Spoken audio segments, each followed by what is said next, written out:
திரு இதயா, வெற்றி பெற்றவுடனே வேறெங்கும் செல்லாமல் பனையூருக்கு வாருங்கள் அப்படின்னு தவிக தலைவர் விஜய் சொல்றாரு. இதுக்கு என்ன அர்த்தம், என்ன செய்தி சொல்ல விரும்புகிறார்?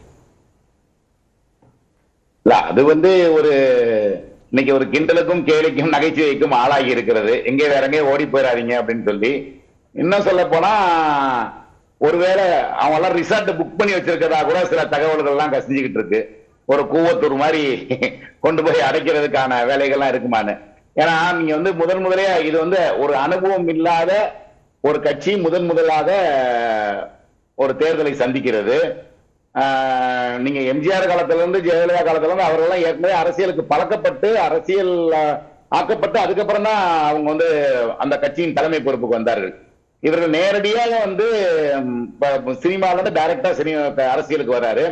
அதில் முதல் தடவையே வெற்றி பெற்று விட்டால் அந்த அவர்களை தக்க வைப்பது. விஜயகாந்துக்கே அந்த பிரச்சனை இருந்துச்சு. விஜயகாந்த் 29 சீட்ல ஜெயிச்சாலும் அதுல 10 எம்எல்ஏக்கள் போய் ஜெயலலிதா கிட்ட சரண்டர் ஆயிட்டாங்க. எங்கள் தொகுதியுடைய நலன்களுக்காக சென்று சந்தித்தோம் அப்படின்னு சொல்லி அவருடைய உற்ற நண்பராக இருந்த சுந்தரராஜனே போயிட்டாரு அந்த மாதிரி. அதனால இப்ப விஜய்க்கு அந்த ரிஸ்க் இருக்கு. ஏன்னா இவர்கள் எல்லாம் திடீரென்று எம்எல்ஏ ஆகிறவர்கள். அடுத்த கட்டத்துக்கு என்ன செய்வது, எதிர்கட்சியாக இருக்கிறோம், ஒருவேளை நம்ம அதிக சீட்டு ஜெயிக்கல அப்படின்னா அவர்களுக்கு என்ன மாதிரியான நம்ம அரசியலை தொடர்வது என்ற தடுமாற்றமும் திணறலும் அந்த புது நபர்களுக்கு ஏற்படலாம், அந்த எம்எல்ஏக்களுக்கு.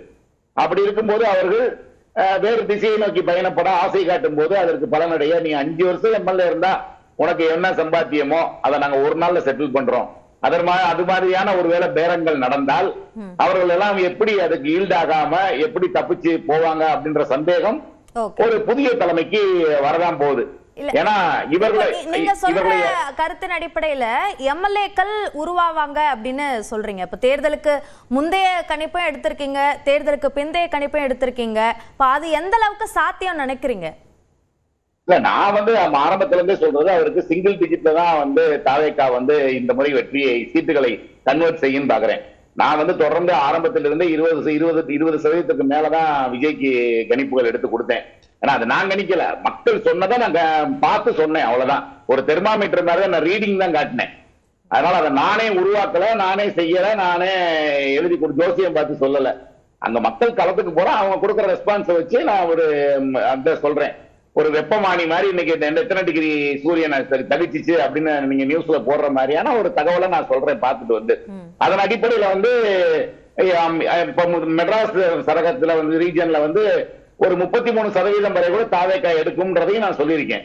அவர்கள் நேருக்கு நேராக திமுகவோட மோதக்கூடிய அளவுக்கு அங்க இருக்கிறார்கள். ஆனால் நீங்க சீட் கன்வர்ஷன் வரும்போது அவர்கள் இன்னும் ஒற்றை இலக்கத்தில் தான் இருப்பார்கள்.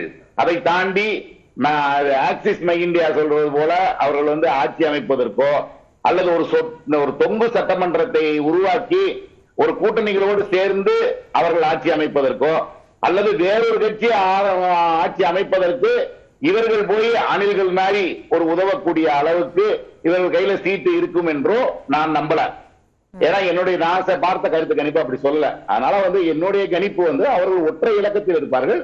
இதுவரை எந்த புதிய கட்சியும் தமிழ்நாட்டில் உருவாக்காத ஒரு வாக்கு வங்கியை, ஒரு வாக்கு செல்வாக்கை விஜய் வைத்திருக்கிறார். அதுதான் என்னுடைய பார்வையா இருக்கு. இப்படி இவ்வளவு கணிப்புகள் வந்திருக்கு, இப்ப இதுதான் திசை அப்படின்னு காமிக்குதா அல்லது திசை திருப்புதுன்னு நினைக்கிறீங்களா? இல்ல, திசைன்றது ஒரே திசை தான். நான் 3 கட்டமா சர்வே பண்ணேன். முதல்ல நவம்பர்ல பண்ணேன், திமுக லீடிங் வந்துச்சு. அதற்கப்புறம் ஐபிசி தமிழுக்காக நான் ஜனவரி மாசம் பண்ணேன், அப்பையும் திமுக லீடு வந்துச்சு. அதற்கப்புறம் துக்ளக்காக மார்ச் மாசம் பண்ணேன், அப்பவும் திமுக லீட்ல வந்துச்சு.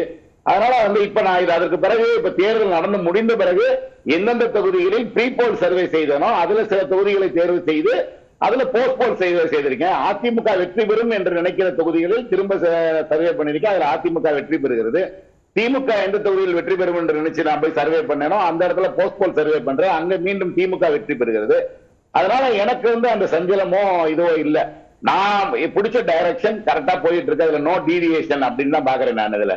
ஏன்னா அது நான் 3 மண்டலமாக, அதாவது 3 பகுதி காலகட்டத்தில் எடுத்ததும் சரி, அதற்கு பிறகு நான் தென் மண்டலம் ஒவ்வொரு நாளும் எடுக்கிறேன், ஒவ்வொரு தொகுதியிலும் எடுக்கிறேன், ஒவ்வொரு மாவட்டத்திலும் எடுக்கிறேன், ஒவ்வொரு ரீஜன்லயும் எடுக்கிறேன். ஒவ்வொரு முறையும் எனக்கு தெளிவான குழப்பம் இல்லாத ஒரு தெளிவான பார்வை, அதே ரிசல்ட் எனக்கு வந்துகிட்டு இருக்கும் போது நான் சந்தேகத்துக்குள்ளாக வேண்டியதில்லை. ஏன்னா நீங்க வந்து இப்ப நான் இன்னைக்கு ஒரு நாள் எடுக்கிறேன், இன்னைக்கு மாறுது, நாளைக்கு எடுக்கிற வேற கட்சி வருது, நாளை கழிச்சு எடுக்கிற வேற கட்சி வருதுன்னா நிச்சயமா நான் கன்ஃபியூஸ் ஆயிருவேன். ஒரு ஸ்ட்ராங்கா ஒரு அசர்டிவா என்னால சொல்ல முடியாம போயிடும். அதே மாதிரி ஒரு ரீஜன், கொங்கு ரீஜனை தவிர வேற எந்த ரீஜன்லயும் மாற்றங்கள் நான் பார்க்கல. அதனால வந்து சென்னை மண்டலம் வேற ஒரு மாதிரி இருந்துச்சு. அது தாவேக்கா டிவிகேன்ற மாதிரி, இது தாவேக்கா அண்ட் திமுகன்ற மாதிரி இருந்துச்சு. இந்த இரண்டு இதை தவிர மற்ற இடங்களில் ஒரே மாதிரியான இதா இருந்துச்சு. நிச்சயமாக தாவேக்காவோட அதிமுக தான் அதிக சீட்டுகளை வெல்லும் அப்படின்றதுல எனக்கு மாற்று கருத்து இல்லை. சரி, திரு ரமேஷ் சேதுராமன், இப்போ தலைவர்கள் எல்லோருமே ஒவ்வொரு கருத்தை தெரிவிக்கிறாங்க, கருத்து கணிப்பை ஒட்டியும் அல்லது தேர்தல் முடிவுகளை ஒட்டியும். இப்போ யாருடைய கருத்துக்கள்ல அதிக நம்பிக்கை வெளிப்படுதுன்னு நினைக்கிறீங்க? எந்த இதுலயுமே வந்து நம்பிக்கை வரக்கூடாதுங்கிறதுக்கு தான் இந்த மாதிரியான ஒரு கன்ஃபியூஷன் உருவாக்கப்படுகிறது அப்படின்னு நான் பாக்குறேன்.